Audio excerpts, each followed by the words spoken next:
시청자 여러분 안녕하십니까. 이가혁 라이브 이가혁입니다. 정청래 민주당 대표가 국회 연설에서 추석 뉴스로 검찰청 폐지를 들려드릴 것이라고 다시 한번 강조했습니다. 장동혁 국민의힘 대표는 지금 누가 대한민국 대통령이냐며 이 연설을 비판했습니다. 잠시 후 자세히 짚어보겠습니다. 김건희 특검이 김씨 일가 요양원에서 롤렉스 시계 등 귀금속을 추가로 확보한 걸로 알려졌습니다. 김씨 측은 동생 폐물이라고 해명했다지만 매관 매직 의심을 사고 있습니다. 오늘 더 인터뷰에선 박선원 민주당 의원을 인터뷰하겠습니다. 그럼 오늘 함께할 4명의 해설위원 소개해드리고 백다 앵커의 브리핑으로 시작합니다.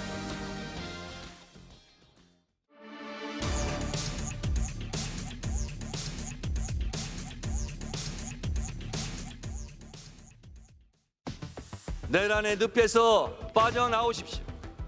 이번에 내란 세력과 단절하지 못하면 위헌정당 해산 심판의 대상이 될지도 모릅니다.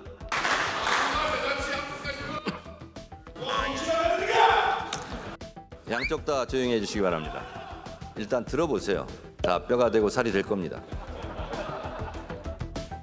정청래 민주당 대표 첫 교섭단체 연설에서 국민의힘을 향해 뼈가 되고 살이 된다는 조언을 했지만 국민의힘에서는 고성이 터져나왔고 급기야 장동혁 대표는 연설 도중 자리를 떴습니다.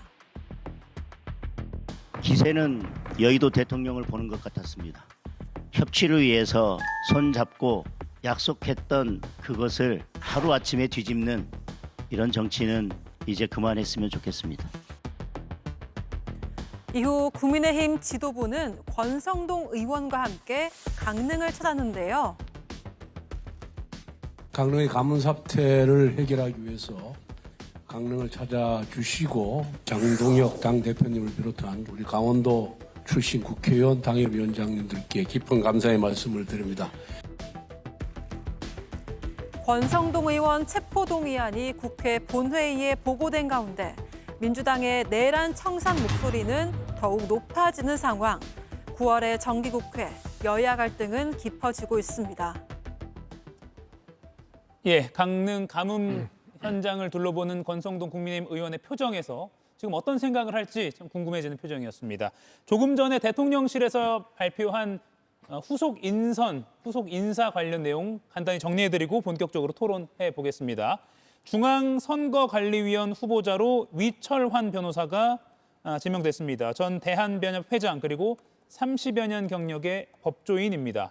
부총리급 예우인 국민통합위원장에는 이석연 전 법제처장이 지명됐습니다. 이명박 정부 때 법제처장이었죠. 그리고 지난 대선 때 이재명 후보를 도와서 공동선대위원장을 지내기도 했습니다. 장관급 예우인 국가정책위원장에는 김진애 전 국회의원이 지명됐습니다. 미국 MIT 박사 출신이고 서울시 건축위원, 국회 국토교통위원을 지냈습니다. 눈에 띄는 게 이 부분인데요. 대통령 직속으로 신설되는 조직입니다. 대중문화교류위원회에 2명입니다, 위원장이. 문화체육관광부 장관 최위형 장관과 더불어서 박진영 JYP 엔터테인먼트 대표 프로듀서가 내정됐습니다. 마지막으로 대통령실 인사수석 내정자로 조성주 한국법령정보원장이 내정됐습니다. 조 내정자는 인사혁신처 차장과 소청심사위원회 상임위원을 지낸 인물입니다. JYP가 대중문화교류위원회 위원장으로 지명된 것도 눈에 띄는 대목입니다. 네, 여기까지 대통령실에서 조금 전에 발표한 후속 인선 관련 내용 정리해드렸습니다. 자, 그러면 다시 국회로 눈을 돌려보겠습니다. 오늘 정청래 민주당 대표가 연설을 했습니다. 어제 이재명 대통령과 정청래 대표, 장동혁 대표 서로 밝은 표정으로 손을 맞잡았는데 오늘 하루 만에 찬물 분위기가 됐습니다. 김유정 의원님, 원래 정치란 이런 겁니까? 정치란 이런 겁니다. 아, 예. 어제 공교롭게도 어제 대통령과 여야 대표 회동이 있었는데 그리고 이제 오늘 교섭단체 대표 연설이 있다 보니까 아무래도 어떻게 이렇게 하루아침에 돌변하냐 뭐 이렇게 보시는 분도 있을 것 같아요. 예. 그런데 회담은 회담이고 또 교섭단체 연설에서 할 얘기는 응당할 수밖에 없다고 저는 생각합니다. 특히 이재명 대통령도 대선 때 그리고 취임해서도 한 3가지 어떤 국정 방향에 대해서 줄곧 강조를 해 오셨죠.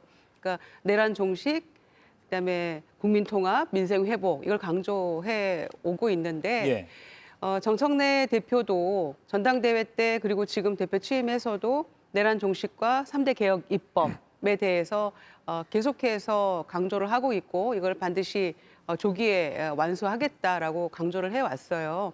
그래서 어떤 본인의 대표적인 공약이었고 그리고 이게 반드시 필요하다라고 생각하는 여당 대표의 어떤 철학이 녹아 있는 그런 대표 연설이었기 때문에 예. 설사 본인의 그런 주장을 한다고 해서 여야 간의 협치가 무산되는 건 아니거든요. 공교로운 날짜가 그렇게 된 것 같고요. 그런 점에서 저는 장동혁 대표야말로 여당 대표의 품격 뭐 이런 얘기를 했던데 본인은 그 정청래 대표의 연설을 끝까지 어떻게 듣지도 않고 나가서 무슨 여의도 대통령이니 품격 운운 이렇게 하는 것은 과연 그것은 굉장히 품격 있는 그런 모습인가라고 제가 반문하고 싶고요. 예. 내일 장동혁 대표는 대표 연설에서 무슨 얘기를 할지도 저희는 유심히 살펴보겠습니다. 네.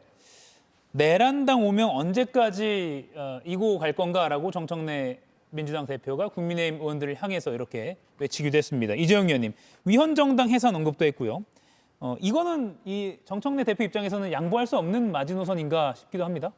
그럴 수도 있는데요. 예. 사실 어제 보여줬던 모습이 정치란 이런 것인가라고 여쭤보셨잖아요. 과거엔 그랬죠. 지금까지 그래왔고. 근데 국민의 요구는 그런 것 좀 하지 말아라는 거 아닐까요? 그리고 어제 우리가 그런 정치를 보지 않는 모습이 가능하지 않을까라는 것에 대해서 기대를 했던 것도 사실 아니겠습니까? 손을 맞잡지 않았던 양당 대표가 손을 맞잡았고 거기에서 뭐 서로 간에 뭐 농담 왔다 갔다 하면서 분위기도 좋아졌고 그리고 제일 중요한 것은 어찌 됐던 간에 우리가 윤석열 정부 시절에 가장 뭐 당시 우리는 여당이었지만 그때도 여당의 일원으로서 실망스러웠던 것이 야당과의 협치 대화 이런 것들이 없었던 거였잖아요.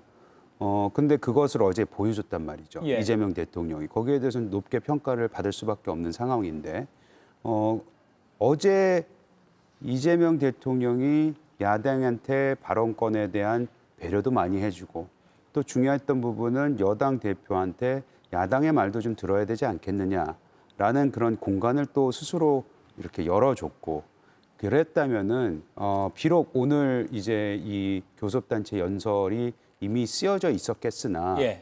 어제 그 회담 이후로는 수정을 해서라도 본인이 새로운 정치를 하겠다는 모습을 여당 대표로서 보여줬으면 어땠을까.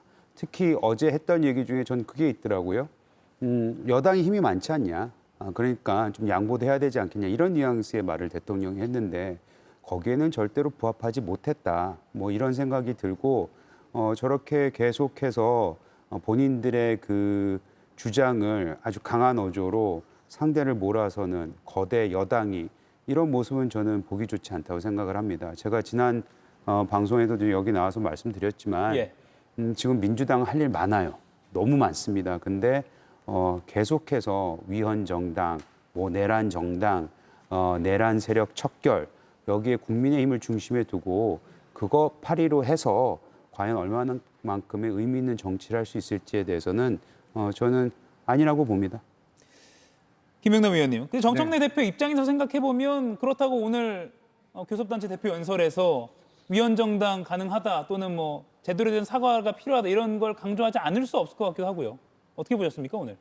정청래 대표 입장에서는 도저히 양보할 수 없는 일종의 그 마지막 선이라는 게 있겠죠. 예. 그게 지금 12월 3일 벌어졌던 내란과 관련해서 국민의힘이 윤석열 피고인을 비롯한 내란의 주범들과의 관계를 확실하게 끊어내지 못하고 지금도 어정쩡한 스탠스를 취하고 있는 것은 도저히 참을 수 없는 마지막 선이라고 볼 수 있습니다. 다만 그건 뭐 저도 동의하고 분명한데 표현에 있어서 이제 당사자들 면전에서 이제 이런 얘기를 좀 더 부드럽게 전달할 수는 없느냐 뭐 이런 정도의 의견은 달릴 수 있을 것 같고요. 이재명 대통령과 여야 대표가 만나서 어제 어쨌든 화면상으로는 이렇게 손을 맞잡는 모습이 연출이 됐잖아요. 예. 이재명 대통령 입장에서는 서로 강경한 모습을 보여줬던 여야 대표를 이렇게 한 자리에 모아서 같이 손을 잡게 만드는 어떤 중재자 내지는 우리 정치의 보다 큰 어른으로서의 어떤 이런 이미지를 어제 보여줬었는데 이 보니까 이제 만 하루도 안 지나서 다시 싸우게 예. 생겼단 말이죠. 이 보나마나 내일 이제 장동혁 대표의 교섭단체 연설이 있잖아요.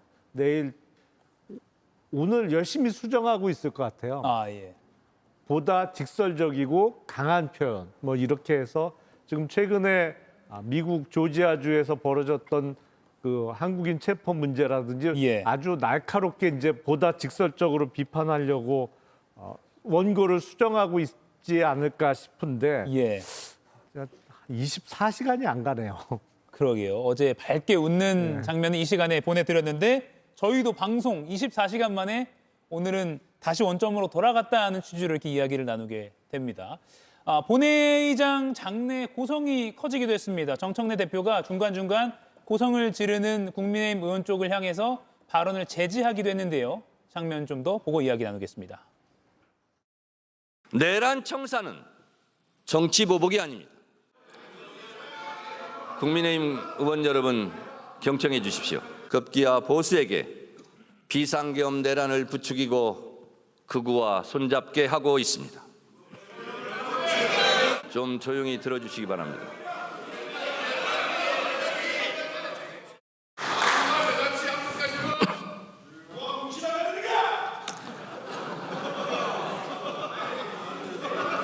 양쪽 다 조용히 해주시기 바랍니다.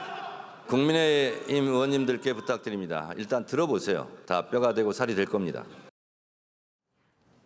그 우원식 국회의장이 정청래 의원 연설 전에 방청석 의원을 누가 왔다 소개를 보통 하잖아요. 초등학생들도 오늘 있었던 걸로 제가 기억이 나는데 오늘 저렇게 소리 지르는 모습을 어떻게 봤을지 궁금해지기도 합니다. 정광재 의원님, 내용을 분석해 보니까 내란이 26번 언급돼서 협치는 한 번도 언급이 되지 않았습니다.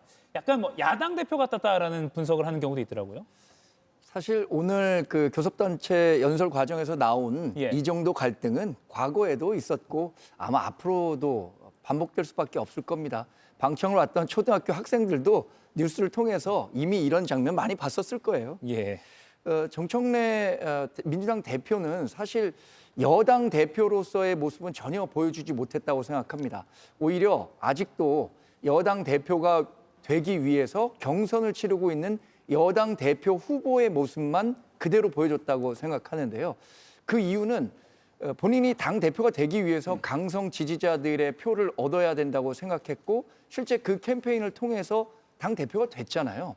어제 이재명 대통령도 분명히 얘기했습니다. 예. 가진 거 더 많으니 양보해라 이렇게 얘기했는데 아마 정청래 민주당 대표에게는 정말 소기의 경읽기 수준이 아니었나 이렇게 판단해 볼 수밖에 없습니다. 예. 그런데 역설적으로 정청래 민주당 대표는 지금 이재명 대통령의 성공 방정식을 그대로 쫓고 있는지도 모르겠습니다.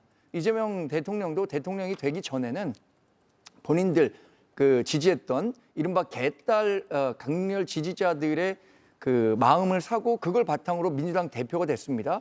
그 후에 대통령이 될 수 있었다는 점에서 정청래 민주당 대표도 지금 민주당 대표 자리까지 왔잖아요. 그러면 앞으로 내가 이 민주당의 강성 지지자들의 표만 갖고 가면 민주당 대표 또 한 번 할 수도 있고 2030년 대선에서 나와서 대통령 될 수도 있다. 이런 꿈 꾸지 않겠습니까? 저는 그 연장선상에서 나오는 강경 발언이라고 생각을 하고 있습니다. 예.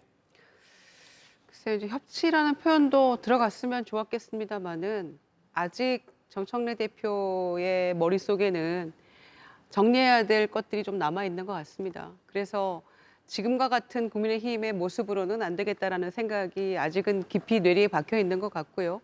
그런 것들이 조금 국민의힘에서 뭔가 개혁과 쇄신의 바람이 불고 변화하는 모습이 좀 보여진다면 그때는 또 다른 얘기를 할 수 있을 거라고 생각합니다. 예. 급변침하는 게 쉽지는 않은 것 같아요. 어제 겨우 첫 악수를 한 거 아닙니까?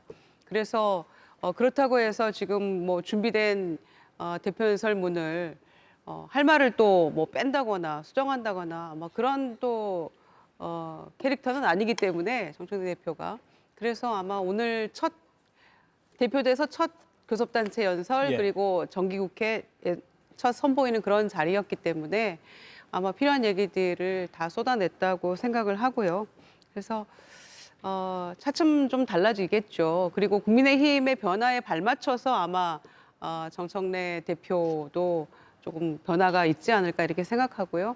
여전히 그러나 말씀하신 대로 본인이 늘 야당 때는 최전방 공격수다 이런 얘기도 해왔었고 또 특히 야당에서 여당 되고 나서 첫 정기국회 국정감사에서는 보좌진들도 조금 이 버전 전환이 소위 잘 안 돼가지고 헷갈려하는 경우도 있는데 여전히 지금 3대 특검이 진행 중이고 여전히 밝혀야 될 그런 그 문제점들이 많기 때문에 예. 아마 이번 정기국회 국감에서는 여당과 야당 중간쯤 어디에 위치가 자리매김되지 않을까 그런 점에서 정청래 대표의 오늘 연설도 뭐 그런 지금 현재의 민주당의 입장 이런 것들이 조금 반영된 모습이 아닌가 생각합니다. 예, 검찰개혁 이야기로 자연스럽게 넘어가 보겠습니다. 정청래 대표가 오늘 연설에서요. 개혁을 둘러싼 속도전 의지를 다시 한번 강조했습니다. 이어서 이 부분만 조금 더 들어보죠. 공소청은 법무부에, 중수청은 행안부에 두고 검찰청은 폐지하겠습니다. 개혁은 타이밍입니다. 개혁에도 골든 타임이 있습니다. 추석 귀환길 뉴스에 검찰청은 역사 속으로 사라졌다는 기쁜 소식을 반드시 들려드리겠습니다. 김영남 의원님 계속 네. 속도전 이야기를 했거든요. 사실 여러 언론의 관측 또 정치권의 이야기를 들어보면 대통령실 쪽에서는 조금 속도를 지금은 조금 정상 속도로 돌아도 된다라는 여러 간접적인 메시지를 보냈다 이런 분석도 나오고요. 근데 오늘 계속 강조했습니다.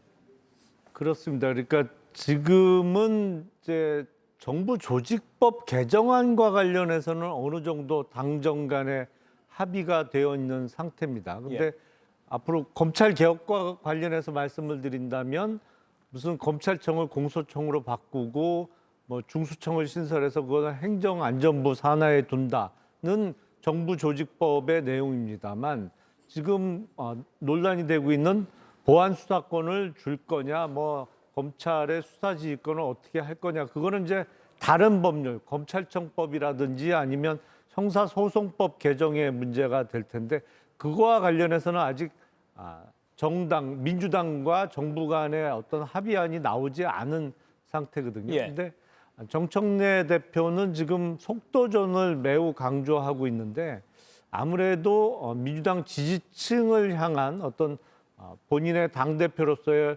호소력 내지는 업무 추진력을 보여주기 위한 것으로 보입니다. 근데 정치권에 그런 말이 있어요.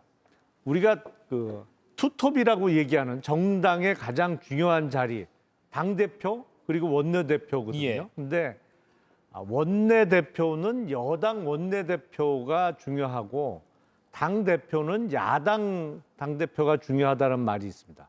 그게 무슨 뜻이냐면 실질적으로 뭐 다른 당하고 협상을 하고 법안을 마련해서 처리하는 원내대표는 당정 협의 등을 통해서 실질적으로 일을 추진할 수 있는 여당의 원내대표가 중요한 자리입니다만 당대표는 여당 당대표는 뭐랄까요, 실제 당의 상징적인 인물은 여당 당대표 말고도 그 위에 항상 한 명이 더 존재하거든요. 그거는 여당 출신의 대통령이 항상 여당 뒤에는 있기 때문에 당대표는 여당 당대표보다는 야당 당대표가 더 중요하다. 뭐 이런 얘기가 원래 정치권에 예전부터 있던 이야기인데 정청래 당대표 시절에는 그 불문율이 약간 깨지나? 이런 생각도 좀 듭니다. 예. 네. 그 말을 쉽게 풀면 이제 좀 존재감이 정청래 대표 존재감이 좀 커지는 것 같다라는 말씀 같은데 정광재 의원께 여쭐까요? 예. 실제로 정청래 그 민주당 대표가 이재명 대통령과 너무 일찍 그 차별화에 나서고 있는 것 아니냐라는 당내의 불만 목소리도 조금씩 나오고 있는 것으로 압니다. 예. 근데 이런 얘기를 하면 국민의힘에서 이재명 대통령과 정청래 민주당 대표의 사이를 좀 이렇게 갈라놓으려고 하는 거 아니냐 이렇게 얘기를 하시는 분도 있는데 현상에 대한 설명을 드리는 거지 그렇게 해서 갈라질 사이라면 그 뭐 당정 관계에 파열음이 생길 수밖에 없는 거죠. 지금 정청래 민주당 대표가 얘기하고 있는 속도전은 사실 제가 사회적으로 신망이 두터운 분 아니면 성공했다는 분들 많이 만나보면 이런 얘기를 공통적으로 합니다. 인생을 사는 데 있어서 중요한 것은 속도가 아니더라 방향이더라. 그 방향이 중요하지 빨리 가고 늦게 가는 것은 중요하지 않다는 말씀을 하시는데 지금 이렇게 속도만 계속 강조하다 보면 결국에는 파울볼만 자꾸 칠 수 있는 겁니다. 예. 야구도요. 이번 1000만 관객 넘었다고 하잖아요. 관중. 그 플레이 안으로 공을 보내야 플레이가 진행되는 거지 아무리 멀리 가는 공, 빠른 공을 쳐낸다고 하더라도 파울이면 전혀 의미가 없는 거거든요. 이렇게 속도 강조하다가 결국에는 본인들이 원하는 개혁이 아니라 개혁으로 간다면 나중에 후회할 사람들은 누굽니까? 아마 국민 전체의 피해가 갈 것이고 후에도 그 법안을 추진했던 단체 그 곳에서 가장 큰 후회가 발생할 수밖에 없을 겁니다. 저는 이렇게 무리한 속도전에 따른 부작용 반드시 고려해야 하는데 그러지 않고 이렇게 일방적으로 빠르게 가려고 한다면 따라가지 못하는 다른 사람들 어떻게 할 겁니까? 예. 잠시만요. 지금 저희가 검찰개혁 이야기를 하는 와중에 더 이야기를 할 건데요. 지금 속보가 하나 들어왔습니다. 조국 혁신당이 비대위원장에 조국 전 대표를 추천했다라는 의총 결과가 발표가 됐습니다. 지금 성비위 논란으로 지도부가 모두 사퇴했고요. 사무총장과 사무부총장도 모두 사퇴한 상황이었습니다. 그리고 혁신당이 오늘 의원총회를 했고요. 그 결과가 조금 전에 나왔습니다. 그대로 읽어드리죠. 의원 다수는 조국 혁신당 비대위원장으로 조국 혁신정책연구원장을 당무위원회에 추천하기로 하였습니다. 비상대책위원회는 당 내외 역량을 모아 신뢰를 회복하고 혁신을 실현할 것입니다. 창당 초심으로 다시 시작하겠습니다라고 밝혔습니다. 여기서 제가 의문이 드는 거 김유정 의원님. 네. 피해자 측에서는 조국 전 대표가 비대위원장이 되는 것에 대해서 부정적인 반응을 보인 것으로 제가 어제까지도 언론 보도를 통해 확인했거든요. 이게 직접적인 발언은 아닐 수 있습니다만 조국 대표가 비대위원장으로 올라가는 것을 원치 않는 것으로 알려졌다, 전해졌다 정도의 분위기로 제가 기억이 납니다. 네. 그런데 오늘 의총 결과 조국 전 대표가 비대위원장으로 지금 추천이 됐어요. 매우 잘못된 거죠. 아, 예. 피해자 측에서는 대리인이 이렇게까지 얘기하지 않았습니까? 문제 해결 제대로 하지 않고 지금 집단적으로 지도부가 총사퇴한 것, 그것은 매우 폭력적인 일이라고까지 반응을 보였거든요. 저도 그렇게 생각합니다. 그러니까 이거는 조국 누구 걱정을 하느냐의 문제예요. 지금 피해자 걱정은 안 하고 조국 걱정을 하는 지금 그런 모습으로 가고 있어요. 그리고 이 문제를 제대로 해결하기 위해서는 피해자 측에서 이제 그 정도면 됐다라고 할 때까지 정말 어떤 강경한 어떤 해결책을 내놔야 되는 것인데 결과적으로는 다 사퇴하고 조국 혁신연구원장을 비대위원장으로 만들기 위한 그런 빌드업 과정처럼 보여져 버린 거거든요. 그리고 이거는 비대위원장이 되지 않더라도 옥중에서라도 혹은 특사 바로 직후에라도 얼마든지 본인의 의견을 한마디라도 강경하게 내놨다면 문제가 여기까지 오지는 않았을 거라고 저는 생각합니다. 그런 점에서 조국 혁신당이 지금 비대위원장으로 조국 전 대표를 추천했습니다. 추천한다고 해서 이 문제가 과연 제대로 풀릴 수 있을까요? 그동안에도 이렇게 노정된 문제들이 이렇게 장기간 동안 사실상 피해자들이 방치되었다고 해도 과언이 아닌 이런 문제인데 비대위원장으로 나서 그러면 이제 비당원이었으니까 나는 내가 할 수가 없었다는데 비대위원장 되니까 이 문제가 이제 일사천리로 풀립니까? 굉장히 저는 무책임한 모습을 여전히 보이고 있다라고 생각합니다. 조국 혁신당에서. 다시 한번 정리해서 전해드리겠습니다. 성비위 논란으로 지도부와 또 원내 모두 사퇴했던 조국 혁신당이 오늘 의원총회를 했습니다. 비대위원장으로 조국 혁신당 혁신정책연구원장을 바로 추대한 것이라기보다는 정확히 말씀드리면 당무위원회에 추천하기로 했다라고 하는 게 지금 정확할 것 같습니다. 당무위원회에 추천하기로 했습니다. 기자들이 서왕진 의원에게 피해자 측은 조국 비대위원장에 대해서 부정적이다라고 질문을 하니까 서왕진 의원이 거기에 대해서 저희가 공식적으로 전달받은 바는 없는데 확인하고 정확히 말하면 의원들이 당무위원회에 추천하는 단계다라고 했습니다. 그리고 조국 원장이 피해자를 만나서 위로하고 피해자를 지원하고 당에 복귀할 수 있는 후속 조치를 그런 협의를 진행할 것이다. 비대위가 구성되면 그런 노력을 할 것이라 기대한다. 이렇게 발언을 했습니다. 정광재 의원님 이에 대해서 좀 논평을 해주시죠. 저는 지금 조국 전 대표가 이번 사안에 대해서 가장 책임이 큰 사람 중에 한 명이라고 생각하거든요. 예. 강미정 전 대변인이 눈물의 기자회견을 했었던 두 가지 큰 원인 가운데 하나가 조국 전 대표가 8월 15일 사면 복권 이후에 아무런 말도 하지 않고 침묵을 유지했다는 점, 또 하나는 최강욱 민주교육연수원장이 했었던 2차 가해성 발언, 이것이 결국에는 본인이 사랑했던 조국 혁신당을 떠나는 계기가 됐던 거잖아요. 그리고 피해자 측에서 조국 혁신당의 비대위원장을 조국 전 대표가 다시 맡았을 경우에 발생할 수 있는 그런 그 이후에 발생할 수 있는 사안에 대한 걱정도 함께 했을 것이라고 생각이 드는데, 한편으로는 뭐 조국혁신당이라는 게 조국 개인 정당 성격이 강하기 때문에 그에 대한 책임을 지고 모든 것을 잘 해결해 보겠다라는 뜻으로 해석해 볼 수 있겠습니다만, 이것은 정말 선의에 의한 해석이고 피해자 중심주의를 고려한다면 저는 조국 전 대표가 과연 비대위원장으로서 적임자가 될 수 있느냐, 그리고 피해자들을 충분히 설득하고 용서를 받을 수 있는 대책을 마련할 수 있는 적임자냐, 여기에 대해서는 상당한 의문을 가질 수밖에 없겠습니다. 김영남 의원님. 저는 조금 생각이 다른데요. 그러니까 지금 조국 혁신당이 성비위 사건에 대해서 제대로 대처를 못하고 그로 인해서 지도부가 일괄 사퇴한 거는 맞죠. 하지만 기존에 있던 지도부가 사실상 조국 혁신당의 실질적인 지도부였냐.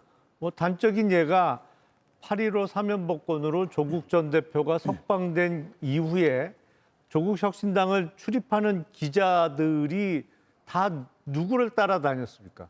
김선민 당대표 권한대행을 쫓아다니면서 취재하는 기자는 거의 못 본 것 같거든요. 예. 그러니까 조국 전 대표 누가 봐도 이제 일종의 조국 혁신당에 있어서 뭐 오너십이 확실한 사람인데 지금 뭐 다른 사람을 또 내세워서 비대위원장을 앉히고 뭐 막후에서 어떻게 조정하는 것보단 그냥 본인이 비대위원장 하고 아마 11월쯤 전당대회를 열어서 또 당대표를 뽑는다는데 그냥 오너십이 확실한 사람이 책임지고 분란도 해소하고 당의 대표직을 맡는 것이 보다 좀 투명하지 않나라는 생각이 듭니다. 좀 역설적으로 성비위 논란 그리고 조국 전 대표도 책임에서 벗어날 수 없다라는 비판도 많이 받았는데 그러다 보니까 이번 논란 때문에 오히려 더 빨리 비대위원장으로 등판을 하게 됐습니다.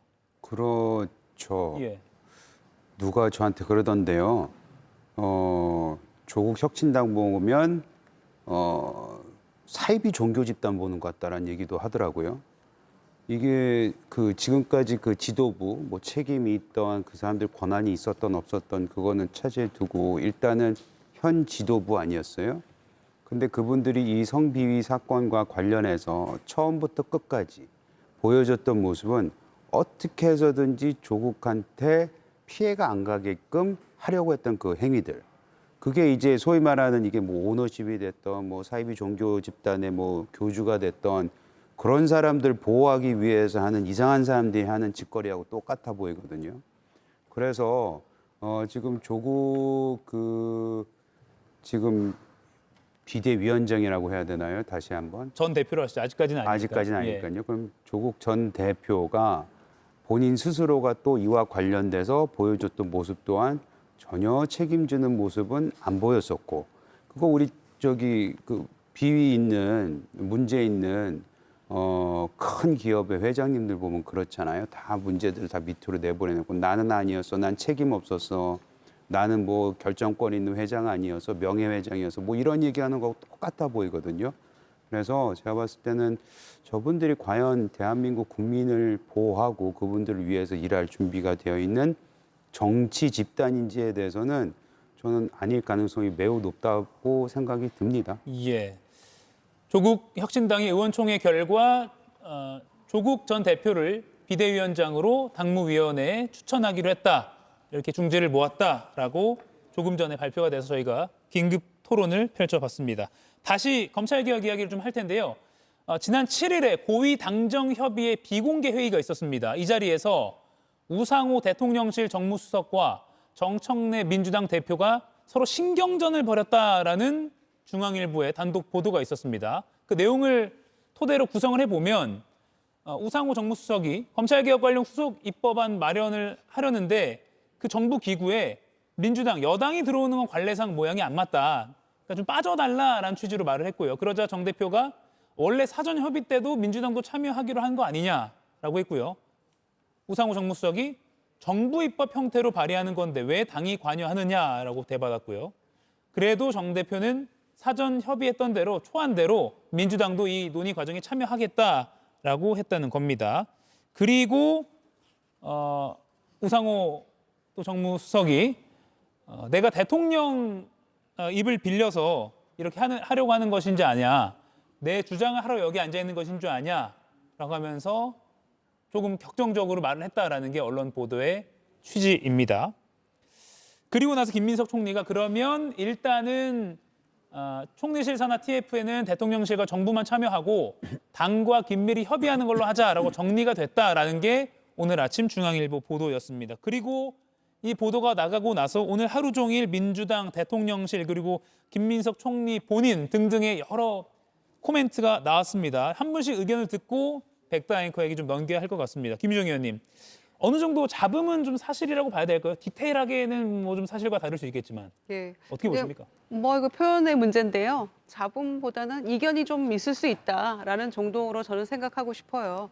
그러니까 워낙에 뭐 원팀을 강조하면 사실상 그게 원팀이 아니라는 거를 역설적으로 보여주는 그런 것처럼 뭐 이 논의 과정에서 저는 뭐 얼마든지 이견은 나올 수 있다고 생각하는데요. 지금 거의 지금 저는 우상호 수석이나 정청래 대표의 이야기들이 거의 음성 지원처럼 예. 들리는 것 같아요. 충분히 나올 수 있는 이야기라는 생각이 드는데 결론적으로는 한정혜 정책위 의장이 그러니까 총리실 산하의 범정부 검찰제도 개혁 위원회 추진단 이거를 두고 그다음에 당정 간에 굉장히 아주 세부적인 것들은 상세히 의논한다. 이렇게 결론을 내렸잖아요. 그러니까 저는 그 안에 다 행간에 담겨져 있는 것 같습니다. 그 내부에서 7일 날 고위당정 회의할 때 이런저런 얘기가 나올 수도 있는 것 같고요. 다만 저는 우상호 수석의 그 이야기 속에서 지금 대통령의 시간 아닙니까? 예. 이제 겨우 100일을 앞두고 있는 그런 상황인데 여당과 또 그 대통령실 간에 뭔가 엇박자가 나는 것처럼 비춰지는 이 모습은 저는 결코 좋지 않다고 생각합니다. 대통령의 시간에 맞춰서 여당은 발맞춰서 갈 필요 있다고 생각하고요. 톤 조절, 속도 조절도 전 동시에 필요하다고 생각합니다. 예. 그래서 총리실 산하에 두기로 한 거니까 이거는 이대로 가되 이런 불협화음들이 계속해서 나는 것은 또 국민들 보시기에도 상당히 안정감 주지 못하는 그런 모습이잖아요. 그래서 다시 말씀드리지만 지금은 이재명 대통령의 시간이라는 것을 모두가 좀 기억해야 될 필요가 있다라고 생각합니다. 이재용 의원님, 검찰 개혁 이제 강론을 두고 1년 정도 이제 계속 논의를 하게 될 텐데 뭔가 당정 갈등이 더 심해질 수 있다라는 국민들의 우려도 있고요. 어떻게 보십니까? 이 전체적인 그림을 좀 보셨으면 좋겠는데요. 이제 앞서 우리가 이 방송을 시작하면서 정청래 대표의 그 연설문 가지고 어제 화해하는 것처럼 잘 지내라고 했는데 왜 지금 갑자기 또 돌변했느냐 이런 얘기를 했었고 또 아까 그 검찰 개혁과 관련해서는 굉장히 속도감에 대해서 중요하게 생각하다는 거를 여실없이 드러냈고 지금 문제는 뭐냐면요. 이런 협의를 하다가 이견이 있을 수도 있죠. 근데 지금 비춰지는 이미지는 정청래 대표는 한 치의 양보도 안 합니다. 방금 말씀하셨듯이 대통령의 시간이고 정부의 시간이고 이들이 성과를 내야 되는 시간인데 정청래 대표가 자꾸 거기에 어깃장 놓는 것 같은 이런 모습. 여기에서 국민들은 디테일은 모를 수도 있잖아요, 사실. 저도 사실 이 검찰 개혁에 대해서는 우리 김영남 선배가 훨씬 더 잘 아시겠지만 제가 봤을 때는 왜 저렇게 여당의 당 대표와 대통령실과 이렇게 이견이 많은지 전반적인 부분에 있어서 예. 왜 이렇게 다른 이미지를 가지고 가는지, 왜 한 채 양보도 안 하는지 당 대표가 이런 모습은 국민으로 하여금 불안감을 느끼게 할 수밖에 없는 거라고 생각합니다. 예. 나머지 두 분께 좀 짧게 여쭙겠습니다. 대통령실에서는 당정 간 이견 아니다, 세부적 내용 조율 중이다라고 했고요. 민주당 지도부 관계자도 한겨레와의 코멘트 대화에서 발표문에 표현을 두고 논의가 있었던 게 좀 와전된 것 같다라고 조금 수습하는 취지로 발언을 하긴 했습니다.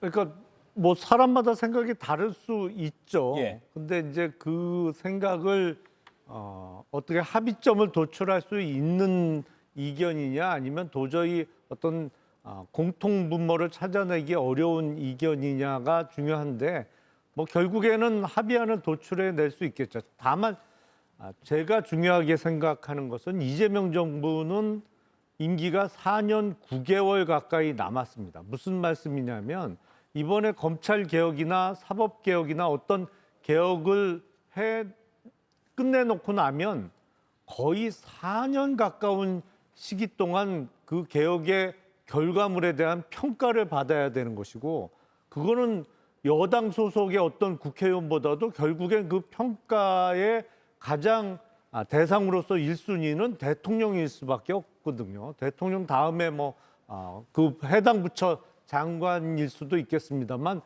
평가는 뭐 거의 대통령이 다 받을 수밖에 없는 구조입니다. 그렇기 예. 때문에 더욱 신중할 수밖에 없는 것이고 더욱 그 세밀하게 구체적인 고민까지 해 나갈 수밖에 없는 것이 집권을 하고 있는 대통령과 또 각 부처 장관들의 입장이기 때문에 여당 쪽에서는 그 입장을 충분히 좀 고려해야 되지 않나라는 생각이 듭니다. 예, 바로 이 점을 파고든 것일까요? 오늘 국민의힘에서도 연설 후에 정청래 대표를 향해서 여의도 대통령이라는 언급을 했습니다. 비판했습니다. 저도 그 말씀 드리려고 했는데 예. 그러니까 여의도 대통령이 정청래 민주당 대표 아니냐 이런 이야기가 나오는 것 같고요. 어느 정권이나 당정 갈등은 불거질 수밖에 없습니다. 그런데 진보 정권과 보수 정권이 그 집권했을 때 갈등의 양상이 좀 다른 것 같습니다. 윤석열 전 대통령 집권 시절에는 대통령실에서 개혁 방안에 대해서 이렇게 따라와라라고 했을 때 당에서 그게 여론과 좀 차이가 있으니 이런저런 이야기를 전달했었는데 지금은 정청래 민주당 대표가 당이 중심이 돼서 이 방향으로 갈 테니까 대통령실이 따라와라 하니까 대통령실이 이런 여론도 살펴봐야 한다라고 제지하는 모습을 보면서 이 진보 정권과 보수 정권의 차이가 이런 데서도 드러나나라는 생각도 하게 되는데 결국 중요한 건 저는 여론이라고 생각합니다. 다수의 대중이 어떻게 생각하는가 이런 문제에 대해서 더 많은 고민이 필요한 시점입니다. 예, 내일 장동혁 국민의힘 대표의 연설도 지켜보고 이 자리에서 잘 전달해드리도록 하겠습니다. 조국 혁신당 수포 때문에 백다 앵커가 너무 오래 기다렸습니다. 백다 앵커 브리핑으로 다음 이슈 여러분께 전해드립니다. 김건희 여사가 김상민 전 검사를 챙겨주라고 했다. 명태균 씨의 폭로였죠. 김건희 공천 개입 의혹의 핵심 인물 김상민 전 검사가 처음으로 소환됐습니다. 저도 수사를 오랫동안 해온 사람이지만 수사하면서 가장 경계해야 될 부분이 확정 편향의 오류입니다. 많은 수사 관련 정보들이 많은 오해와 억측에 기반하고 있는 것 같습니다. 오랫동안 수사를 해왔다는 전직 검사가 이제는 피의자 신분이 된 겁니다. 자리를 대가로 김건희 씨에게 이완 화백의 그림을 건넸는지 이 여부가 오늘 조사의 핵심인데요. 김 씨 가족이 운영하는 요양원 압수수색 과정에서 고가의 롤렉스 시계도 나왔습니다. 나와는 무관하다는 김건희 씨 측. 반클리프 목걸이, 바세론 시계, 금거북이에 고가의 그림까지. 줄줄이 매관 매직 의혹과 엮여 있는 가운데 롤렉스 시계의 등장. 예사롭지 않게 보이는 게 사실입니다. 예, 김건희 씨 일가가 운영하는 요양원에서 또 다른 이른바 귀금속이라고 해야겠죠. 롤렉스 시계와 까르띠에 시계가 발견됐다라는 소식이 오늘 보도가 됐습니다. 김유정 의원님, 너무 많습니다. 금거북이처럼 이것도 매관 매직까지 이어질까요? 아직 매관 매직 정황이 확실히 드러난 건 아닌 것 같긴 합니다만. 네, 뭐 충분히 의심할 만한 지금 물건들이네요. 보니까 온갖 고가의 시계와 뭐 다이아 반지까지 나왔으니까요. 뭐가 더 나올지도 참 궁금해지는데 뭐 동생 폐물이다 이렇게 얘기를 하고 있는 동생이 해외 나가 있다면서요. 예. 그러면은 폐물이면 서로 저 시계 이런 거 착용해야 하고 나가야지 왜 요양원 금고에 맡겨둡니까? 이해가 안 돼서 김건희 씨의 뭐 저런 해명이나 변명은 이제 뭐 콩으로 매주를 쓴다고 해도 믿기 어려운 거 아닙니까? 다 거짓말로 드러났으니까.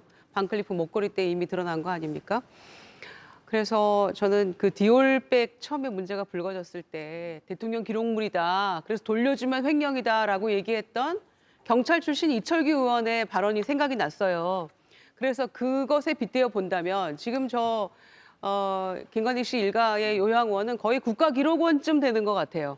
온갖 것들이 거기 다 들어있는 것 같아서 뭐가 더 나올지도 궁금한데 이거를 메가매직과 전혀 관계없는 것이다라고 누가 자신 있게 말할 수 있죠? 김건희 씨 이야기를 기본적으로 신뢰할 수가 없는 그런 상황이잖아요. 그래서 이거는 더 파헤쳐 보면 또 뭔가가 나올 것이다라는 그런 예감이 듭니다. 예, 김영남 위원님, 오늘 특검이 이 압수물 관련한 보도에 대해서 일단 따로 확인해 줄 수 없다라고 원칙적인 입장을 밝혔고요. 하지만 필요하다면 추가 조사를 하겠다라고 또 밝혔습니다. 그러면 뭐 금거북이 같은 경우는 이배용 전 위원장이 쓴 편지가 발견됐기 때문에 조금 더 지서였는데 이번 이 롤렉스 시계 같은 경우는 그런 다른 편지 같은 건 없었기 때문에 결국 추가적으로 조금 더 정황 파악이 필요한 것 같습니다.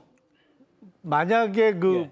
보증서가 같이 발견됐다고 하면 그 유통 경로를 보다 쉽게 파악할 수 있겠죠. 그러니까 보통 고가의 시계들은 이렇게 보증서가 첨부가 되기 때문에 보증서의 존재 여부가 중요할 것 같고요. 우리가 어떤 보석 얘기 나왔을 때 하도 다양하긴 한데 목걸이, 뭐 또 시계, 뭐 금거북이, 또 유명 작가의 그림 얘기가 나왔을 때 저게 출처가 어딘가라고 궁금해했는데 결국엔 출처가 하나 둘씩 다 밝혀졌어요. 그리고 공통점이 뭔가 대가 관계로 보이는 자리를 하나씩 얻어 가졌다는 거죠.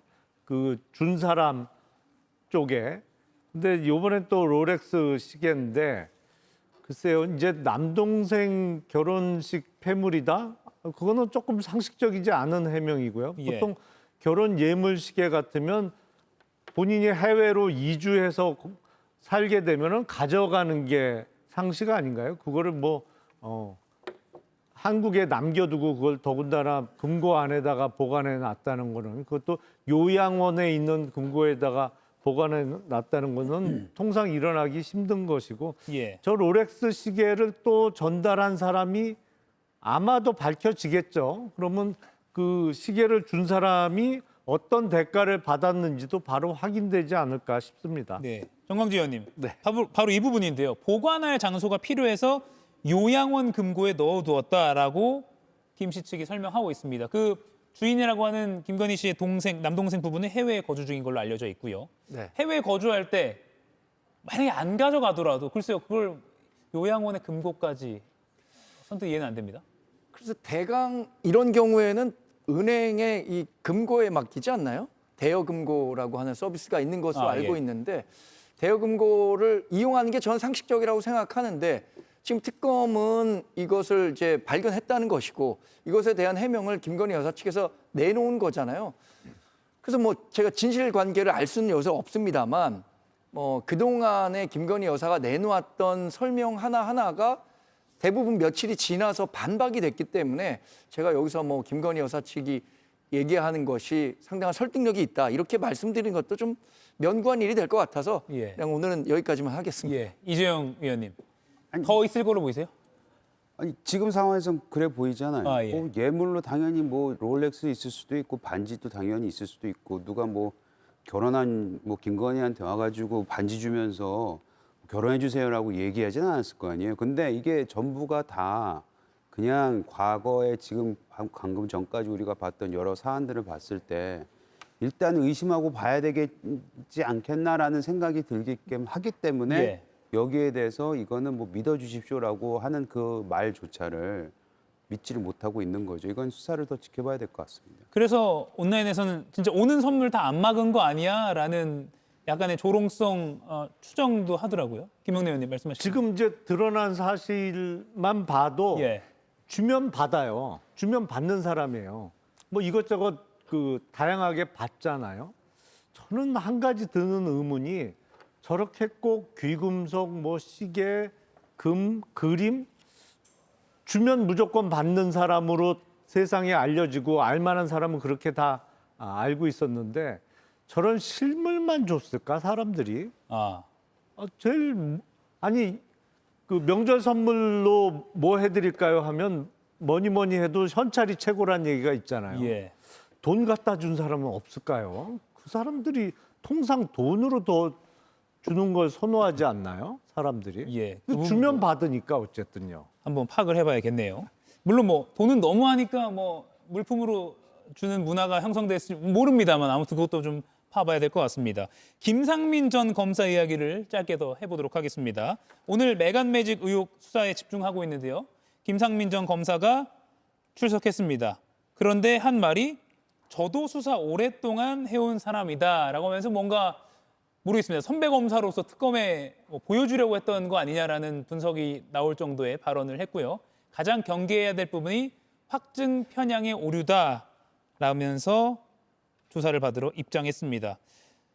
정광재 의원님, 약간 훈수성으로 보인다라는 네티즌들의 반응이 있었어요. 아니, 그런데 그 지금 특검에서 활약하고 있는 특검은 김상민 검사보다 훨씬 더 선배일 겁니다. 제가 알고 있는 분도 이번에 특검보로 임명이 돼서 활약하고 있는 것 같은데 예. 김상민 전 부장검사가 받고 있는 혐의가 지금 상당히 중하죠. 어쩌면 이게 위작이냐 뭐 진품이냐에 따라서 이게 뇌물 가액이 1억 원이 넘으면 상당한 중형에 처할 수도 있는 사안이고 김상민 전 부장검사도 공여한 사람으로서 법적 처벌을 면할 수가 없는 상황에까지 지금 몰리고 있는 것 아니겠습니까? 여하튼 앞서 얘기한 것처럼 특검이 주장하고 있는 바와 지금 김상민 부장검사라든가 김건희 여사 측에서 얘기하고 있는 게 완전히 상충되기 때문에 제가 이 자리에서 특검의 주장이 100% 옳다 아니면 이렇게 반대 측에서 얘기하는 김건희 여사 측 얘기를 편을 들 수도 있는 상황이 아니어서 뭐 이 의원님 말씀하신 것처럼 이게 수사를 지켜볼 수밖에 없는 상황이라고 판단할 수밖에 없겠습니다. 예, 김유정 의원님. 네. 이유한 화백의 그림, 김상민 전 검사가 이제 김건희 씨 쪽에 줬다라는 게 특검의 이제 의심인데 이거를 두 기관에서 감정을 해봤더니 한 기관은 진품이다, 한 기관은 가품이다 이렇게 판단했다는 거예요. 특검은 약간 좀 모를까요? 좀 당혹스러울 것 같기도 하고요. 그러니까 좀 고민이 될 것 같은데 이완 화백의 작품이 또 그렇게 위작이 많다고도 해요. 실제로 또 뭐 들리는 말에 의하면 본인도 구별하지 못할 정도의 어떤 작품들도 있다고 얘기를 하니까 어떻게 되는 영문인지는 모르겠습니다만은 일단은 김상민 전 검사가 출석할 때 그림을 뭐 청탁 목적으로 공천 달라고 그림 준 거냐 뭐 이런 기자의 질문에 답을 안 했거든요. 그러니까 부인을 안 한 거예요. 기본적으로 주긴 준 것 같아요. 김건희 씨는 오빠 장모댁에서 그 그림이 나왔을 때 자기는 모르는 거라고 얘기를 했습니다만은 그것도 거짓말이 된 셈이잖아요. 그러니까 그 점에 있어서 지금 위작이라고 판명한 곳에서는 구체적으로 왜 위작인지에 대해서는 구체적인 설명은 또 설득력 있게 나오지 못하고 있는 것 같고 또 진품으로 인정한 것도 있고 하니까 제3의 어떤 기관을 통해서 다시 한번 검증을 받아봐야 하는 것인지 아니면 반클리프 앤 아펠 목걸이처럼 진품이 따로 있었던 것인지 이건 가품이고 그것까지를 포함해서 아마 살펴봐야 되지 않을까 싶어요. 머리는 아플 것 같습니다. 김영래 의원님, 여기서 가품일 경우, 진품일 경우 그럼 뭐 대가성의 판단이나 또는 처벌 양형이나 이런 게 좀 많이 달라지나요? 저도 수사 오랫동안 해온 사람으로서 일단 김상민 전 검사의 변명은 상식에 맞지 않고요. 예. 뭐 대리 구매를 해줬다는 변명을 했던데 그런 일은 일어날 수가 없고 진품이냐 가품이냐는 그다지 중요한 문제는 아니라고 생각합니다. 왜냐하면 적어도 김상민 전 검사가 갤러리 가서 그 그림을 구매할 때는 현찰 1억 4천만 원을 갖고 가서 1억 4천만 원 정도의 값어치가 있는 그림이라고 생각하고 돈을 지불하고 샀잖아요. 예. 그리고 그 그림을 건네줄 때 적어도 받는 사람 입장에서 받을 당시에는 이우한 화백의 진품 그림으로 알고 받았단 말이에요. 그리고 사실은 그 이후에 뭐 국회의원 공천과 관련해서 도와주려고 했던 것, 예. 뭐 실제로 도와주려고 했었고, 그리고 공천이 실패한 이후에 국정원장 특보로 임명해 준 거를 보면 예. 사실 1억 4천만 원 이상의 값어치를 해줬어요. 그러니까 진품 가품은 중요하지는 않은데 실무적으로는 기소를 할 공소장을 쓸 때 보통 우리가 뭐뭐 해달라는 청탁과 함께 얼마 상당의 예. 뭐를 전달했다라고 공소 사실을 기재할 때 얼마 상당으로 적을 거냐 이거를 예. 실제로 지불한 1억 4천만 원 상당의 그림을 줬다고 적을 거냐 아니면 저게 위작이면 사실은 그거보다 가치가 훨씬 낮을 수밖에 없잖아요. 이 공소장 작성하는 검사나 고민할 내용이지 나머지 분들은 크게 고민할 필요 없습니다. 그렇다고 무슨 이 사건의 경과가 크게 바뀔 거는 없거든요. 예. 김상민 전 검사 현재 피의자 신분으로 매간매직 의혹 관련해서 특검 수사를 받고 있습니다. 현직 검사 신분으로 뼛속까지 창원 사람이다라고 명절에 고향 사람들에게 문자를 보내서 굉장히 기행이다라는 평가까지 받았고요. 총선 때 김건희 씨가 밀어줬다라는 의혹을 받았고 또 탈락하니까 바로 좋은 자리라고 불리는 국정원 법률 특보로 임명이 되고 이런 배경에 이 그림이 있는 것이냐 또 김건희 씨의 뒷배가 있는 것이냐 등의 의혹이 규명돼야 할 것으로 보입니다. 국민들은 많은 의문을 여전히 갖고 있습니다. 이 수사 상황도 저희가 차후에 또 보도를 이어서 해드리도록 하겠습니다. 오늘 네 분과 대화는 여기서 마무리하겠습니다. 고맙습니다.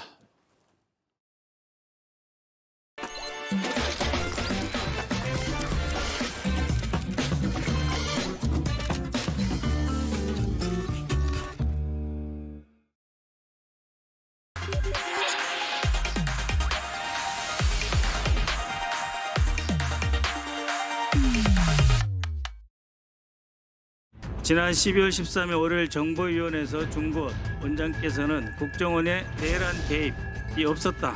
그래서 명예를 지킬 수 있었다라고 말씀하셨죠. 그런 취지로 말씀드렸습니다.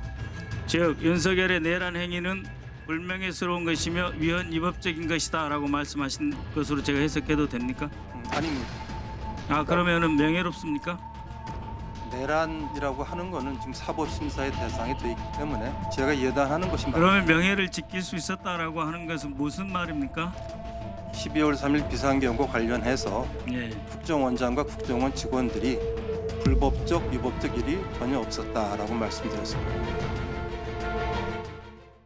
좀 더 깊이, 더 자세히 들어보는 더 인터뷰 시작하겠습니다. 지난해 12월 3일 밤 국정원 직원 130명 이상이 다시 출근을 했고요. 이 중에 80여 명을 여러 조로 나눠서 파견하려 했다는 계획이 드러나고 있습니다. 내란 사태 이후부터 줄곧 국정원의 이른바 내란 개입 가능성을 주장해오셨던 분 중 한 분입니다. 민주당 3대 특검 대응 특위 내란 특검 간사이자 국회 정보위 간사 국방위 위원인 박선원 더불어민주당 의원과 함께 이야기 나눠보겠습니다. 어서 오십시오. 네, 안녕하십니까. 안녕하십니까. 우선 이것부터 여쭐게요. 지난주에 내란 특검에 참고인 조사 받으셨잖아요. 예, 그렇습니다. 제가 기억하기로는 다른 참고인보다 좀 예. 올해까지 늦은 밤까지 조사 받으셨던 것 같아요. 예, 뭘 물어보던가요? 한 10시간 조사 받았는데 예. 크게 세 대목이었습니다. 첫 번째는 이제 그 외환죄 부분 예. 어떻게 봐야 되느냐, 구체적으로 제가 알고 있는 외환으로 볼 수 있는 사건이 뭐뭐 있었느냐라고 하는 거고, 두 번째는 이제 김용현 국방장관이 취임을 할 때 인사청문회를 하지 않습니까? 인사청문회 할 때 왜 김용현이 그 비상계엄에 관한 여러 가지 문서를 종합해서 사전에 보고를 받았는가? 그 내용은 무엇이고 그것에 대해서는 어떻게 판단하느냐 하는 거하고, 그다음에 이제 그 국회에서의 그 표결이 있었을 때 전체적으로 분위기와 표결 방해 내지는 그 표결을 그 통과시켜서 해제시키려고 하는 민주당의 움직임은 뭐였느냐 해서 크게 한 세 대목으로 조사를 받았습니다. 예, 아마 알고 계신 게 많으니까 또 조사를 좀 올해까지 받으신 거 아닐까 싶기도 하네요. 윤 전 대통령에게 외환 유치죄를 적용해야 한다라고 줄곧 주장해오고 계신데 좀 일각에서는 예. 민주당 내부에서도 네. 외환 유치죄까지는 조금 법적으로 까다로운 거 아니냐라고 예. 우려를 하거든요. 예. 어떻게 보십니까? 그 점에 대해서는 이제 그 외환 관련한 예. 행위가 어떠한 것이 있었는지 간략하게 설명을 드려도 되겠습니까? 제가 판례를 준비해 왔는데요. 아, 예. 지난해 이제 4월 총선에서 민주당이 압승을 했지 않습니까? 그래서 한때 아주 일시적으로 이재명 대표와의 영수회담을 하면서 협치 가능성을 알아봤는데 이재명 대표가 자신이 원하는 쪽으로 끌려 들어오지 않는다라고 하는 것을 판단하면서 야당을 비롯해서 이 정치 세력을 이미 계획한 대로, 그러니까는 24년 작년 3월에 이미 계획한 대로 비상계엄을 실시해야 되겠다. 그 명분으로 비상계엄이라고 하는 것은 전시에 준하는 사태가 있어야 되잖아요. 예. 그래서 그간의 남북관계를 확실하게 도발이 가능한 상태로 만들어야 되겠다. 그렇게 해서 6월 달에 예. 연속해서 6월 2일, 6월 4일, 7월 19일, 7월 22일 해서 대북 확성기 심리전을 대대적으로 재개하고 실시를 합니다. 예.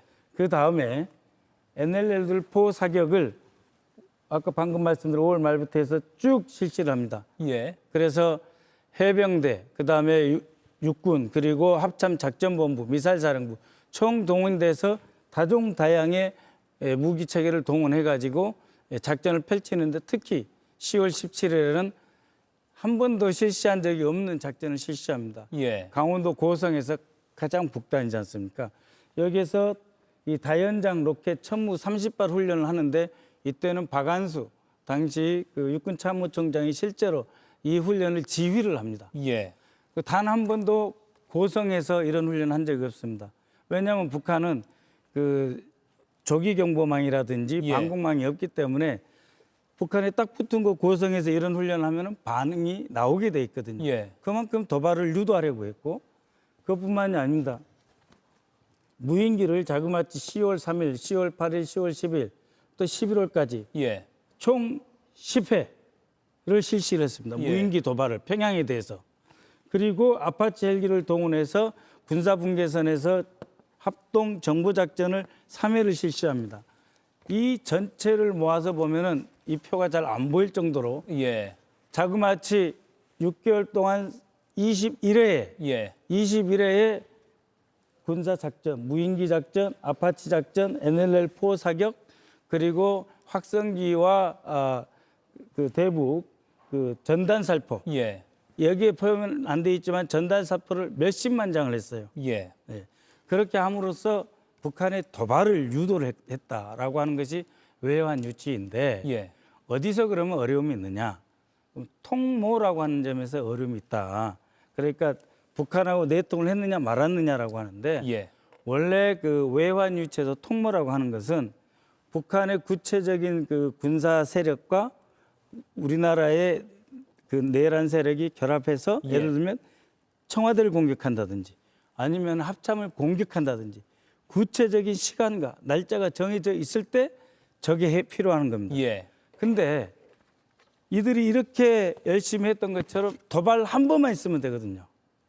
도발 한 번만 있으면 NLL상에서 이 20여의 작전을 통해서 도발 한 번만 있으면은 자신들이 원하는 예. 충무 1, 2, 3 어느 단계든지 북한의 도발이 있으므로 비상계엄을 할 수 있다라고 선포한다. 하는 예. 것을 실시를 할 수 있었기 때문에 그 통모라고 하는 것을 넓게 해석하면 전혀 문제가 되지 않는다. 그래서 외환 유치죄 적용에 전혀 문제가 없다라고 하는 관점을 저는 피력하고 왔습니다. 예, 물론 다른 관점을 갖고 계신 예, 뭐 민주당 내 예. 의원들도 계시지만 예. 박선원 의원께서는 이 주장을 계속 꾸준히 해오고 계십니다. 그렇습니다. 왜냐하면 지난 72년의 분단 과정에서 우리 남한이 이렇게 하면 북한이 어떻게 하고 북한이 어떻게 하면 우리가 남측은 또 어떻게 대응을 한다라고 하는 게 마치 약속대련한 것처럼 축적되어 있거든요. 예. 그래서 이 정도의 외환 유치 타임라인이면은 6개월에 20일에 이거는 21번 해가지고 한 번 도발하면 되기 때문에 예. 북측이 자극을 받아서 행동에 옮기면 되기 때문에 이것은 외환 유치로 보는 것이 옳다. 그런 입장을 피력했었던 예. 조태용 전 국정원장에 대해서도 사실은 네. 계엄령 초기 때부터 계속 문제 제기를 해 오셨어요. 그렇습니다. 최근에 기사가 또 많이 나오고 있습니다. 내란 특검이 조태용 전 원장을 정조준하고 나섰다라는 취지의 네. 기사들이 나오고 있는데 하나하나 짚어보면 지난해 3월에 네. 삼청동 안가에 모였을 때 그렇습니다. 이미 그때 무언가 비상한 조치라는 그 윤 전 대통령의 언급에서 예. 계엄령을 사전에 인지한 거 아니냐 이런 의혹이 있거든요. 그렇죠. 본인도 인정을 했습니다. 예. 그래서 그 조태용 원장에게 표현을 그대로 쓰자면은 예. 대통령이 그러한 마음을 갖지 않도록 설득을 하려고 했었다. 그날 3월달 회의에 예. 정성을 다해서 그러한 것을 진언하였다라고 자백을 합니다.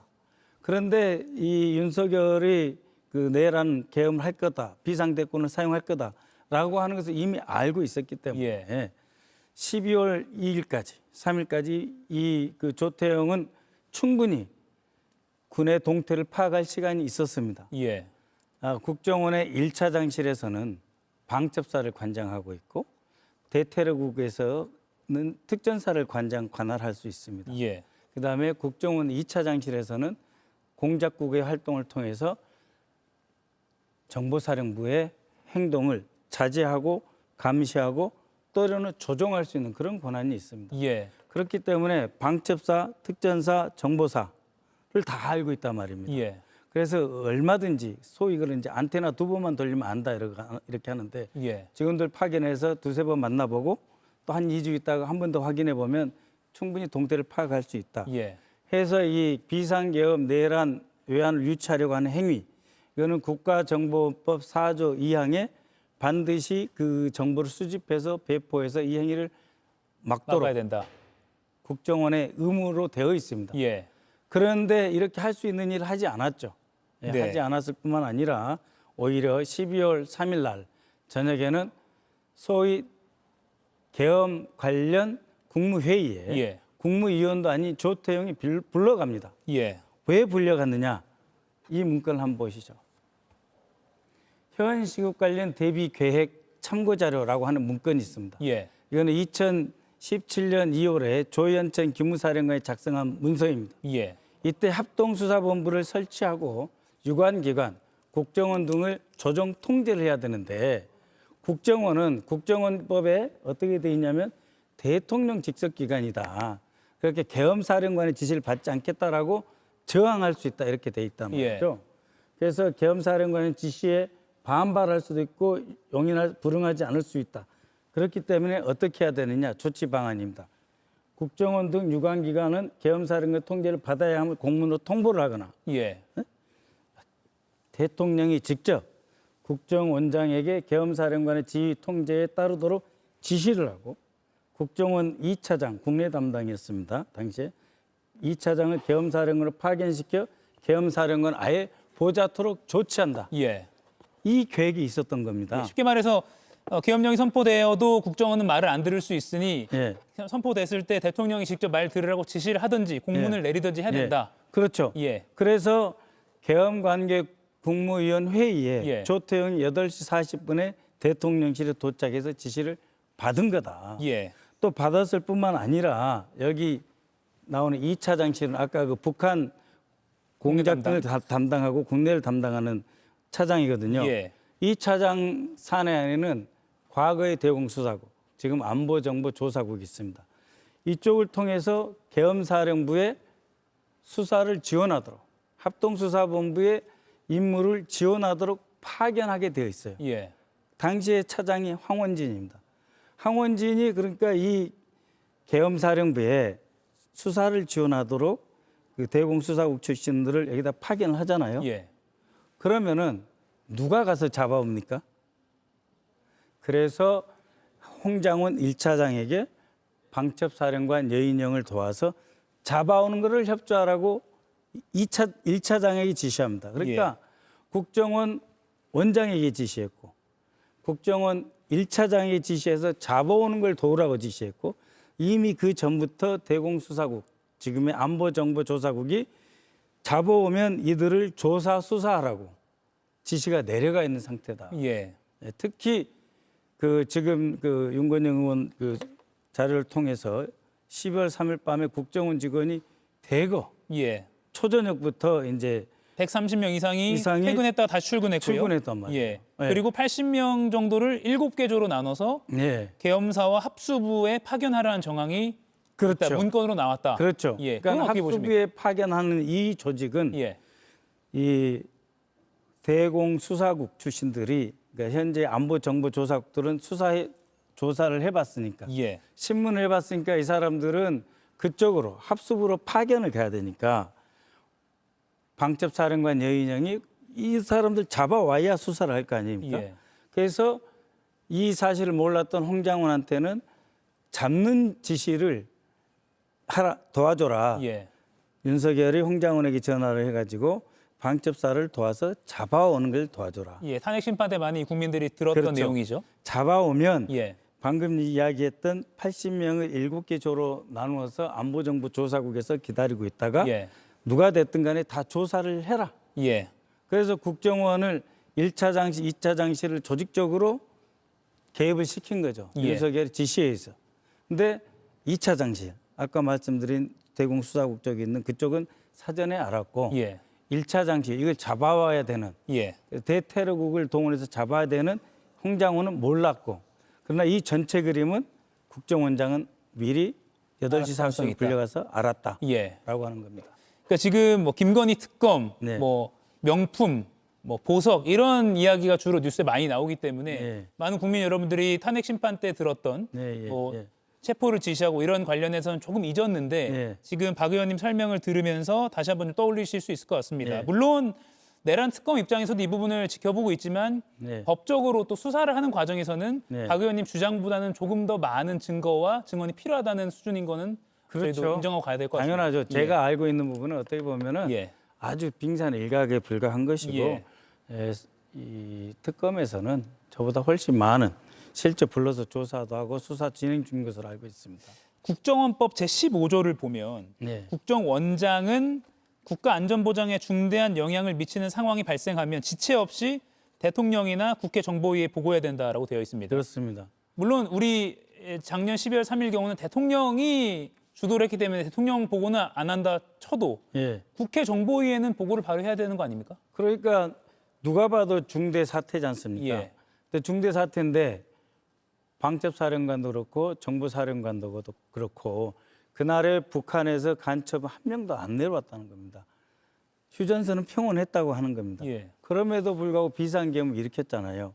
그러면 왜 비상계엄을 일으켰는지 이런 국가안전보장에 중대한 문제가 왜 발생했는지 국회에 보고를 했어야 됩니다. 예. 그러니까 조태영 원장은 아까 말씀드린 국정원법 직무 제4조도 위반했을 뿐만 예. 아니라 제15조도 위반을 했었던 것이죠. 직무유기. 예. 근데 그걸 넘어서 조태용 전 국정원장은 내란 중요 임무 종사자라고 보고 보십니까? 있습니다. 그렇습니다. 예, 아까 그런 의미에서. 그렇죠. 예. 그리고 이번에 이제 국가정보원에서 감찰을 했는데 예. 특별 감사를 했습니다. 정확하게 말씀드리면 감사를 했었는데 국정원장이 홍장훈 차장의 동선이 있는 동영상 CCTV를 예. 저쪽도 안 그래 국민의힘에는 제출하고 정작 조태용 본인의 국정원 내부에서의 움직임, 행보와는 시간대별 것은 보고하지 않았습니다. 이것에 예. 대해서 지금 국정원은 그거는 자신에게 유리한 것, 즉 홍장원의 움직임은 국민의힘에다가 CCTV로 제공을 하고 동영상으로 민주당이 요구한 자신의 동태에 대해서는 제공하지 않은 것에 대해서는 예. 정치적 중립 의무를 위반한 것이다라고 판단했습니다. 예, 그런 일이 또 있었군요. 예. 이 얘기를 좀 해보겠습니다. 지난해 1월 당시 민주당 대표였던 이재명 대통령이 예. 부산에서 흉기 피습을 당한 일이 있었습니다. 예. 많은 국민들이 충격을 받았는데 예. 당시 국정원이 테러로 이거 지정하지 말자라고 보고서를 예. 썼다. 그런데 이 보고서 작성자가 방금 저희가 패널 토크에서 했지만 예. 김상민 전 예. 검사였다. 그렇습니다. 예, 그 4월 그러니까 24년 1월 2일 날 이 예, 사건이 발생을 했었죠. 그랬는데 김상민이 4월 3일 이러한 보고서를 작성을 합니다. 이 사건은 테러로 지정해서 실익이 없다. 실익이 없다. 실익이 없다. 예, 근데 이것을 만약에 테러로 지정을 하면 당시 피해자였던 예. 이재명 대통령 후보는 실력이 있습니다. 후보자로서 이 피해자로서의 보호를 받아야 되고 예. 위자료를 받을 권리가 있고 그다음에 이 이재명 대표에 대해서 무슨 뭐 헬기를 동원한 갑질이다 뭐다 예. 온갖 그 부정적으로 묘사된 유튜브 있지 않습니까? 이것을 다 중지시키고 내려야 될 예. 의무가 테러 방지법상 발생을 합니다. 예. 국가가 그 의무를 수행해야 될 것이 발생을 하는데 그 의무를 수행하지 않은 거죠. 즉 그 의무를 실행하면은 이재명에게는 실력이 있는 것이고 예. 이 정권 윤석열 정권에는 실력이 없는 것이죠. 그러니까 실력이 없으니까 테러로 지정할 필요가 없다라고 아. 4월 4일 헌법재판 결정 나기 하루 전에 예. 결론을 내립니다. 그리고 이 결론은 5월 14일 국무조정실에 그대로 전달이 돼서 예. 그 대선 기간에 이재명 대통령 후보에 대한 테러 위협이 얼마나 많았습니까? 예. 방탄유리로 연설했죠. 예. 그렇죠. 근데 아예 테러 지정을 안 해주니까 대테러팀이 가서 이 보호할 의무가 안 생기잖아요. 아, 예. 그러니까 테러 당할 수 있는 위기에 위험에 그대로 노출시켜 버린 겁니다. 아. 그러니까는 24년 1월 2일에 발생한 사건에 대해서만 이재명에 대한 위협을 가한 게 아니라 대선 기간에서 새로운 위협에도 노출시킨다는 이중의 위협을 가한 것이죠. 그래서 정권에게는 실력이 없는 테러 지정이 이재명에게는 엄청난 피해를 준 것이고 이재명의 실력은 포기시키게 만든 행위이죠. 그냥 정치인이라는 걸 떠나서 네. 그런 흉기 피습, 흉기 테러를 당한 피해자 입장에서 네. 피해자를 위한 보호 조치가 충분히 뒷받침될 수 있는 네. 테러 지정을 일부러 하지 않았다고 지금 추정을 하고 계시는 거죠. 그렇죠. 왜냐하면은 대법원에서 이렇게 판결했습니다. 예. 테러 방지법으로 검찰이 고발하지 않았기 때문에 테러 방지법을 적용하지는 않았지만 예. 그 이 사건을 일으킨 김진성 씨가 이재명 당시 민주당 대표와 사적인 어떤 원한 관계로 해서 이 사건을 저지른 게 아니고 예.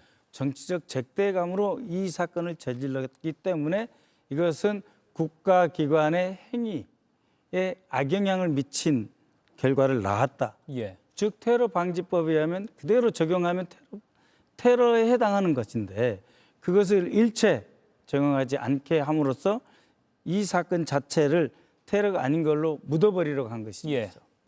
그러면 그런 김상민 전 국정원 특보 예. 김건희 씨가 임명을 했다. 그렇습니다. 지금은 어떻게 보면 특검의 의심 상황입니다만 예. 어떻게 가능성 보십니까? 그러니까는 창원 의창에 출마하려다가 예.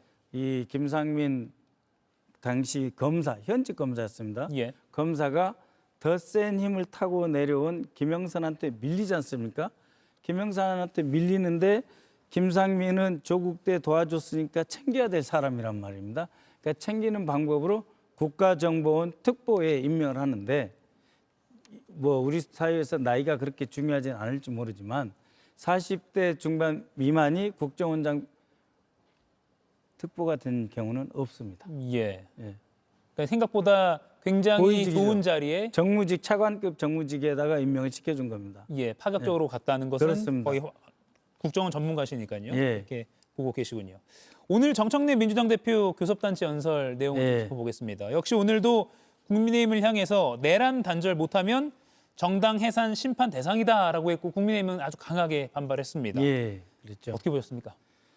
그러니까 이제 내란이라고 하는 건 명백하고 헌재 재판도 내려졌고 재판이 진행 중이고 특검에서 이미 쏟아지는 여러 보도와 그 중간중간에 나오는 수사 결과만 봐도 분명하지 않습니까? 내란이고 이게 오해환 유치를 어떤 식으로 적용할 것인가만 남아있지 있어서는 안 될 일이지 않습니까?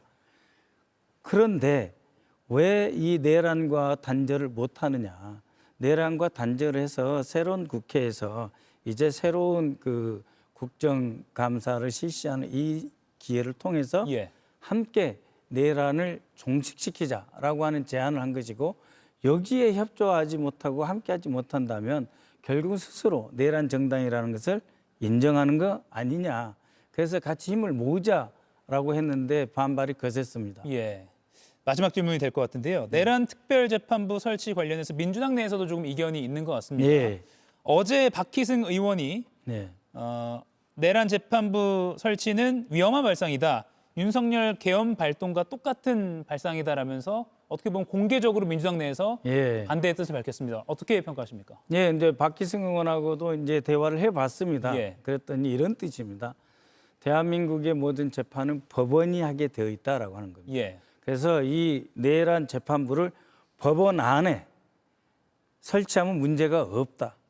근데 법원 바깥에 설치하면 문제가 있을 수 있다. 예. 이런 것을 지적했다는 것이고 저희도 지금 이제 법을 만들고 있는데 이 현재의 사법 체계 안에서 이 군도 관련돼 있고 그렇지 않습니까? 현역 군도 있고 예. 또 전직 군도 있고 대통령부터 국방장관까지 다 관여되어 있기 때문에 예.